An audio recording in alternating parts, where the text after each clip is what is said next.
तो चलिए, hello student, कैसे हैं आप सब। आशा करता हूँ अच्छे होंगे, स्वस्थ होंगे और आप सभी की प्रैक्टिस बहुत अच्छी चल रही होगी। साथ में आप अनुवाद भी कर रहे होंगे अपने डिक्टेशन का, ताकि आपको आपकी गलतियाँ पता चल सके। ठीक है, चलो इसी के साथ हम अपना आज का जो डिक्टेशन है वो शुरू करते हैं। 80 शब्द प्रति मिनट गति, दीपक प्रकाशन से। चलिए, रेडी, स्टार्ट।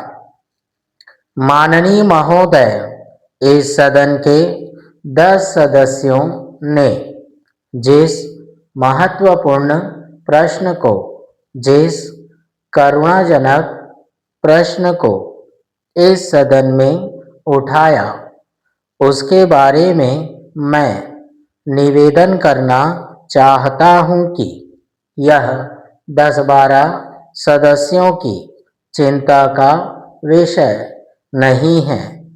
मेरे ख्याल में यह पूरे राष्ट्र की चिंता का विषय है। इसलिए इस प्रश्न को राष्ट्रीय दृष्टि से सोचना चाहिए और इसी दृष्टि को सामने रखते हुए इसके समाधान का जरिया सोचना चाहिए।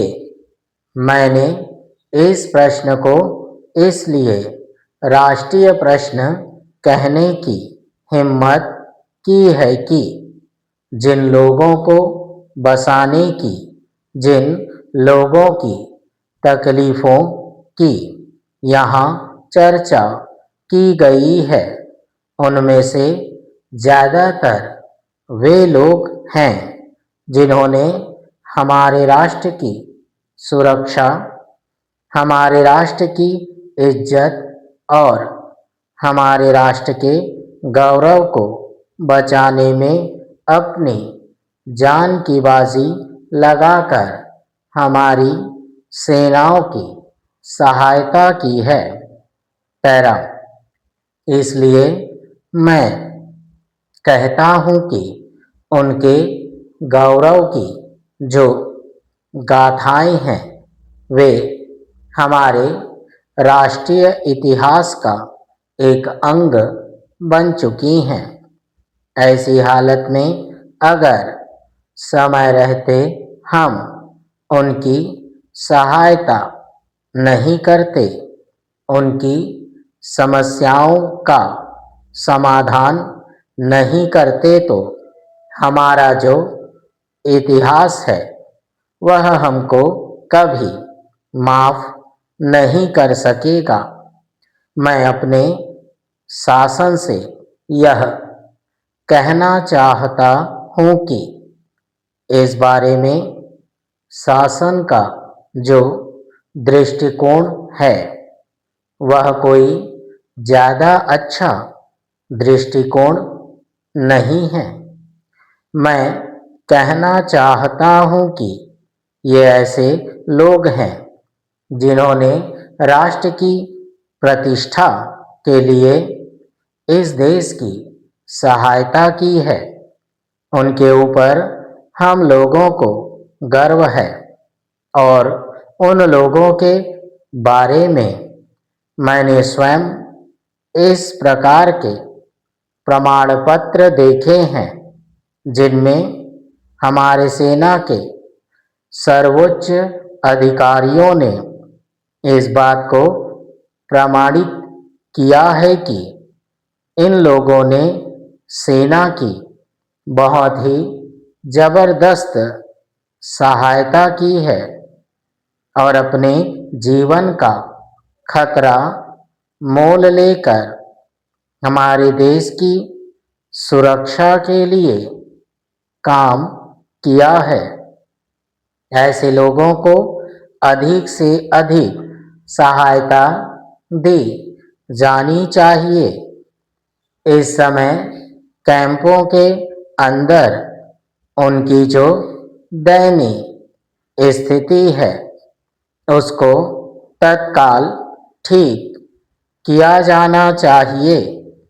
मैंने सुना है कि शासन ने जो निर्धारित किया है उसके अनुसार भी उन्हें वस्तुएं नहीं दी जाती हैं और यह कहा जाता है कि ये वस्तुएं नहीं मिल रही हैं, इसलिए आप पैसे ले लीजिए। कितने आश्चर्य की बात है कि अगर बाजार में चीज़ें नहीं मिल रही हैं तो वे कहाँ से खरीदेंगे। ठीक है, तो चलिए ये रहा हमारा पहला डिक्टेशन 80 शब्द प्रति मिनट गति दीपा प्रकाशन से। चलिए अब हम अपना दूसरा डिक्टेशन करते हैं। Ready, start. महोदय, मैं आज इस सदन में यह विश्वास के साथ कह सकता हूँ कि इस देश का हर नागरिक, चाहे वह कितना ही गरीब हो या उसका जीवन स्तर कितना ही नीचे हो, उसकी देशभक्ति में किसी प्रकार की कोई कमी नहीं है। जितने भी हमारे सरकारी कर्मचारी हैं और जो भी हमारे बड़े बड़े अधिकारी हैं, वे सब इस देश में फैले भ्रष्टाचार को समाप्त करना चाहते हैं। ऐसी स्थिति में यदि हम रेलवे कर्मचारियों के साथ बैठकर सहानुभूति पूर्वक विचार करें और उनकी समस्याओं को हल करने का प्रयत्न करें तो अवश्य ही हमें इसमें सफलता मिलेगी। इसलिए आज आवश्यकता इस बात की है कि भ्रष्टाचार को समाप्त करने के लिए कर्मचारियों और अधिकारियों के साथ मिलकर चर्चा की जानी चाहिए। मैं समझता हूँ कि वे इस संबंध में अच्छे सुझाव दे सकते हैं। उनके प्रति किसी प्रकार का अविश्वास करना या उन पर किसी प्रकार का आरोप लगाना ठीक नहीं है। यदि भ्रष्टाचार को समाप्त करने के लिए यह प्रयोग किया जाए तो अवश्य ही इसमें हमें सफलता मिलेगी। रेलवे के अंदर कई लाख कर्मचारी काम करते हैं। मैं समझता हूँ कि हमारे देश में रेलवे का सबसे बड़ा विभाग है और सबसे बड़ा कारोबार भी है। यदि ये सारे के सारे लोग भ्रष्टाचार को समाप्त करने में लग जाएं तो कोई कारण नहीं है कि यह समस्या हल ना हो। यदि आप इन लोगों का सहयोग लेना चाहें तो लाखों की संख्या में आपको स्वयं सेवक भी मिल सकते हैं। आपको इस कार्य को करने के लिए अलग से संस्था बनाने की भी आवश्यकता नहीं है। इसलिए आज आवश्यकता इस बात की है कि इस बारे में एक सम्मेलन बुला करके विचार किया जाना चाहिए और उसको करने के पश्चात कोई कदम उठाना चाहिए। मैं समझता हूँ कि यदि हमारे रेलवे मंत्री महोदय भी रेलवे कर्मचारियों का सहयोग लें और उनका मार्गदर्शन प्राप्त करें तो हम इस समस्या को हल कर सकते हैं। पैरा, सरकार को अपने कर्मचारियों के साथ कड़ा रुख नहीं अपनाना चाहिए। अपने कर्मचारियों की सुख सुविधा का ध्यान हमारी सरकार को करना चाहिए। शायद यह शासन का नैतिक दायित्व भी है। मुझे इस बात की प्रसन्नता है कि हमारे मंत्री महोदय ने रेलवे कर्मचारियों के लिए कुछ राहतों और सुविधाओं की घोषणा भी की है। इन घोषणाओं से रेलवे कर्मचारियों को भी संतोष है। ठीक है, तो चलिए ये रहा हमारा दूसरा डिक्टेशन, 80 शब्द प्रति मिनट गति। ठीक है, तो चलिए इसी के साथ हम अपने आने वाले डिक्टेशन के कुछ शब्द और उनके संकेतों के बारे में जानते हैं। देखिए, महत्वपूर्ण, वैसे तो कई बार लिख चुके हैं पर एक बार और लिखने से कोई दिक्कत नहीं है। इससे हमारे ही हाथ फ्री होंगे और अच्छे से बनेंगे। वो कुटीर के लिए क्या करेंगे, हम क लाइन के ऊपर बनाएंगे, ट को लाइन काट देंगे, कुटीर। ठीक, चर्चा करना चाहता हूँ, तो चर्चा के लिए इस प्रकार, चर्चा करना चाहता हूँ कि, चर्चा करना चाहता हूँ कि, इस बात से। ठीक है, ये इस का सब चिन्ह, बात का सब चिन्ह, से का सब चिन्ह, तो ये क्या बन जाएगा, इस बात से। ठीक है, इस बात से परिचित, पा मेरा का आंकड़ा, च का परिचित, सामान्य। ठीक, सा का वृत्त, मा न य, सामान्य। कार्यक्रम, का मेरा का आंकड़ा दुगना करके ना कटा म बनाएंगे, कार्यक्रम। भयंकर, भ य का मेरा का आंकड़ा भयंकर। क्रांति, का मेरा का आंकड़ा ना का आंकड़ा और त, इसको आप क्या करो, लाइन काटते हुए बनाना त को, तो क्या समझेंगे, क्रांति।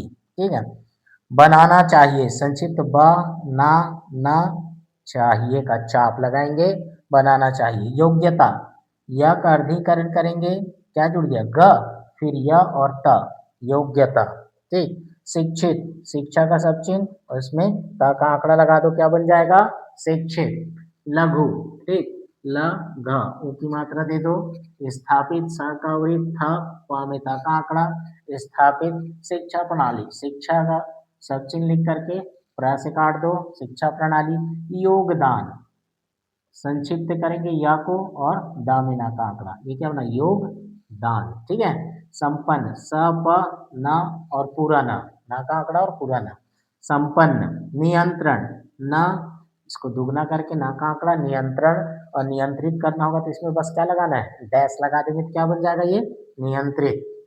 परिणाम स्वरूप, प मेरा का आंकड़ा, स्वरूप का सब चिन्ह लगाओ, परिणाम स्वरूप। मुनाफा खोरी, तो म न फ, खा मेरा का आंकड़ा और ई की मात्रा, मुनाफाखोरी। युवा वर्ग, युवा लाइन काटो, ठीक है, युवा हो गया ये, है ना। अब उसके बाद ब मेरा का आंकड़ा और ग, युवा वर्ग। आम जनता, आम जनता से काट दो। तकनीकी, त क न और क और ई की मात्रा, ठीक है, तो क्या बन जाएगा, ये तकनीकी। ठीक, ई की मात्रा, तकनीकी, है ना। उसके बाद देखिए वित्त मंत्री जी, संक्षिप्त वत मंत्री, ठीक है, और ये जी, ई की मात्रा। बजट, संक्षिप्त बजट, बजट। निहित, तो ना बनाएंगे, ह का बड़ा वृत्त के साथ ता काट देना लाइन काटते हुए। तो निहित परिस्थिति, प मेरा का आंकड़ा, स्थिति, ये क्या बना भी, परिस्थिति। अब परिस्थितियों के लिए क्या करेंगे हम, संक्षिप्त या करके बिंदी लगा देंगे, तो क्या बन जाएगा, परिस्थितियों। और ये क्या है, कसौटी, का शाखा वृत्त और अंत में की मात्रा, कसौटी। समाजवादी, समाज का सब चिन्ह, फिर ये वादी, ई की मात्रा। विषमता, लाइन काट के व शाखा वृत्त म और ता, विषमता, ठीक है। जुटाया, संक्षिप्त ज ट और संक्षिप्त य, या फिर संक्षिप्त ज ट और पूरा य, आप जैसा चाहो वैसा बनाइए, ठीक है। साहसपूर्ण, बड़ा वृत्त करेंगे साहस और प मेरा कांकड़ा और ना कांकड़ा साहसपूर्ण। वित्त मंत्री महोदय, वित्त मंत्री और महोदय के लिए बड़ा वृत्त, पहले भी कई बार बता चुका हूं। ठीक है, ये क्या है, देखो ये क्या लिखा था मैंने, जानना, जानना चाहिए। ठीक है, तो यहाँ पर संक्षिप्त जा न फिर चाहता हूं कि। ठीक है, तो जानना चाहता हूं इस प्रकार बनेगा। लक्ष्य, ल क्ष और या संक्षिप्त या बहुवचन के लिए है ना, वियों के लिए क्या करेंगे, बिंदी लगा देंगे तो क्या बन जाएगा, लक्ष्यों। अंतरिम, ये देखिए क्या बना, अंतर, और ये नाकटमा अंतरिम, अंतर का सब चीज में मा लगाएं। अलग, आ का डैश ल, अलग। रेल मंत्री, रेल मंत्री योजनाओं, योजना लिखेंगे, ये अभी सिर्फ योजना है, इसमें क्या लगा देंगे, आओ, तो क्या बन जाएगा, योजनाओं। ठीक है, माननीय सदस्यों, ठीक है, ये माननीय सदस्यों एक साथ बहुवचन। ठीक है, आश्चर्य, आ का डैश आ का वृत्त च य, भावनाओं, भ वह ना का आंकड़ा, ये क्या हो गया, केवल भावना, और यहाँ पर क्या लगा दो, भावनाओं। ठीक है, उपस्थिति, ठीक, तो यहाँ पर प शाकावृत था, उपस्थिति, समस्या, साकावृत म शाकावृत या समस्या, गरीबी, ग मेरा का आंकड़ा, ब और अंत में की मात्रा। ठीक है, तो चलिए ये रहे हमारे आने वाले डिक्टेशन के कुछ शब्द और उसके संकेत, है ना। अब आप इसकी प्रैक्टिस कीजिए, डिक्टेशन की प्रैक्टिस कीजिए और अनुवाद कीजिए, और चेक करिए कि आपके अनुवाद में कितनी गलतियां निकलती हैं। आप डिक्टेशन की प्रैक्टिस करते हैं, वीडियो चालू करके आप अगर लिखते हैं, आपसे छूट तो नहीं रहा, अगर छूट रहा है तो आपको और मेहनत बढ़ाने की जरूरत है।